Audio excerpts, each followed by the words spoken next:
ఆంధ్రప్రదేశ్లో రాజ్యసభ పదవుల race peaks కు చేరుకుందా? జూన్లో జరిగే పదవుల భర్తీ కోసం ఆశావహులంతా అధినేత దృష్టిలో పడేందుకు ప్రయత్నిస్తున్నారా? కానీ ఈసారి 3 సీట్లపై తెలుగుదేశం పార్టీ కన్నేసిందా? కేవలం 1 సీటును మాత్రం బీజేపీ లేదా జనసేనకు కేటాయించాలని నిర్ణయించారా? మరి ఆ 1 సీటులో 2 పార్టీల్లో ఎవరికి దక్కబోతోంది? Let's watch the story.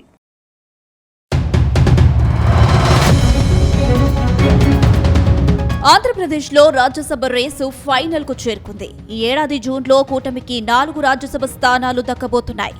మరికొద్ది రోజుల్లోనే వైసీపీకి చెందిన 3 ఎంపీలు రిటైర్ అవుతున్నారు. అటు అధికార పార్టీకి చెందిన మరో ఎంపీ సాన సతీష్ పదవీ కాలం సైతం పూర్తి కాబోతుంది. ప్రస్తుతం అసెంబ్లీలో ఉన్న బలాబలాల ప్రకారం ఈ 4 స్థానాలు క్లీన్ స్వీప్ గా అధికార తెలుగుదేశం, జనసేన, బీజేపీ కూటమి ఖాతాలోకి వెళ్లడం ఖాయమైంది.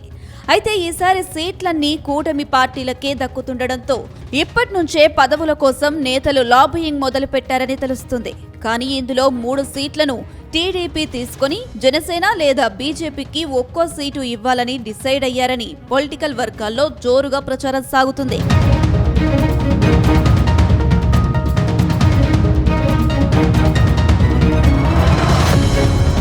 ప్రస్తుతం తెలుగుదేశం పార్టీలో రాజ్యసభకు వెళ్లే ఆశావాహుల సంఖ్య 1/2 డజన్కు పైగా ఉంది. ఇందులో మాజీ మంత్రి యనమల, వర్ల రామయ్య, ఉండవల్లి శ్రీదేవి, గల్లా జయదేవ్, చింతకాయల విజయ్, డాక్టర్ కృష్ణ ఎల్లా లాంటి నేతల పేర్లు ప్రముఖంగా వినిపిస్తున్నాయి.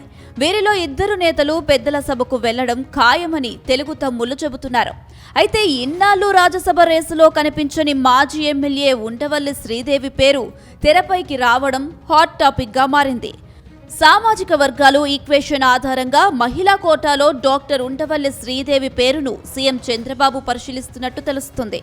ప్రస్తుతం ఏపీ మాదిగ కార్పొరేషన్ రాష్ట్ర చైర్పర్సన్ గా ఉండవల్లి శ్రీదేవి కొనసాగుతున్నారు. ఈ మేరకు రాజ్యసభ పోస్టు ఇవ్వడం ద్వారా ఓ మహిళా నేతను గౌరవించినట్టు అవుతుందని సీఎం చంద్రబాబు ఆలోచనగా తెలుస్తోంది. మరోవైపు రాజ్యసభ రేసులో మైనార్టీ నేతల పేర్లు వినిపిస్తున్నాయి. ముఖ్యంగా మాజీ శాసనమండలి చైర్మన్, ఏపీ ప్రభుత్వ మైనార్టీ వ్యవహారాల సలహాదారు ఎంఏ షరీఫ్ రేసులో ఉన్నారు. టీడీపీ బీసీ యువత కోటాలో తన పేరు పరిశీలించాలని అసెంబ్లీ స్పీకర్ చింతకాయల అయ్యన్న పాత్రుడు కుమారుడు విజయ్ కూడా అడుగుతున్నారు. కానీ అయ్యన్న స్పీకర్ గా ఉండడంతో విజయ్ కు అవకాశం వస్తుందా లేదా అనేది ఆసక్తికరంగా మారింది. మరోవైపు గుంటూరు నుంచి 2 సార్లు ఎంపీగా గెలిచిన గల్లా జయదేవ్ కూడా తనకు రాజ్యసభ పదవి కావాలని అడుగుతున్నారు. మరోవైపు వర్ల రామయ్య కూడా తనను పెద్దల సభకు పంపించాలని సీఎం చంద్రబాబును కోరుతున్నారు. అటు భాష్యం విద్యా సంస్థల అధినేత రామకృష్ణ పేరు కూడా ప్రముఖంగా వినిపిస్తుంది. అలాగే ప్రస్తుతం ఎంపీగా కొనసాగుతున్న సాన సతీష్ ను కంటిన్యూ చేస్తారని అంటున్నారు. అయితే ఈసారి బీజేపీకి రాజ్యసభ పదవి లేకపోవచ్చని పొలిటికల్ వర్గాల్లో జోరుగా ప్రచారం సాగుతుంది. ఇప్పటికే రాజ్యసభ పోస్టుల భర్తీకి సంబంధించి బీజేపీ ఏపీ అధ్యక్షుడు మాధవ్ కు స్పష్టమైన సంకేతాలు ఇచ్చినట్లు తెలుస్తుంది. ఈసారి బీజేపీకి నేరుగా కోటా ఇచ్చే పరిస్థితి లేదని ఆయన చెప్పినట్లుగా తెలుస్తుంది. అయితే రాష్ట్ర స్థాయి నేతలకు చెబితే ఈ వ్యవహారం తేలేది కాదని, ఢిల్లీలోని అమిత్ షా లేదా ప్రధాని మోదీ రంగంలోకి దిగితేనే సీట్ల సమీకరణాలు మారుతాయని భావిస్తున్నారు. ఒకవేళ అధిష్టానం పెద్దలు నేరుగా ఒత్తిడి చేస్తే చంద్రబాబు కాదనలేకపోవచ్చు. కానీ ప్రస్తుతానికి మాత్రం టీడీపీ తన పట్టు సడలించడం లేదు. కానీ ఇక్కడే సీఎం చంద్రబాబు ఒక వ్యూహాత్మక లింక్ పెట్టే అవకాశం ఉందని అంటున్నారు.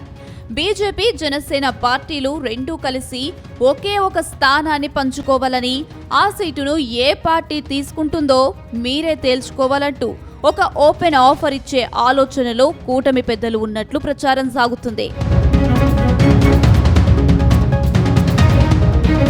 మొత్తం మీద సీఎం చంద్రబాబు ఈ 3 స్థానాల విషయంలో గట్టిగా నిలబడి సొంత పార్టీ నేతలకే అవకాశం కల్పిస్తే టీడీపీ క్యాడర్లో కొత్త ఉత్సాహం రావడం ఖాయంగా కనిపిస్తుంది. గత ఎన్నికల్లో పార్టీ విజయం కోసం రాత్రింబవళ్లు కష్టపడిన సీనియర్ నాయకులు, ఆశావాహులకు ఈ పదవులు దక్కితే క్షేత్రస్థాయిలో పార్టీ మరింత బలోపేతమవుతుందని తెలుగు తమ్ముళ్లు భావిస్తున్నారు. కూటమి ధర్మాన్ని కాపాడుతూనే సొంత పార్టీ ప్రయోజనాలకు చంద్రబాబు ఎలా సమతూకం పాటిస్తారనేది రాబోయే రోజుల్లో తేలనుంది.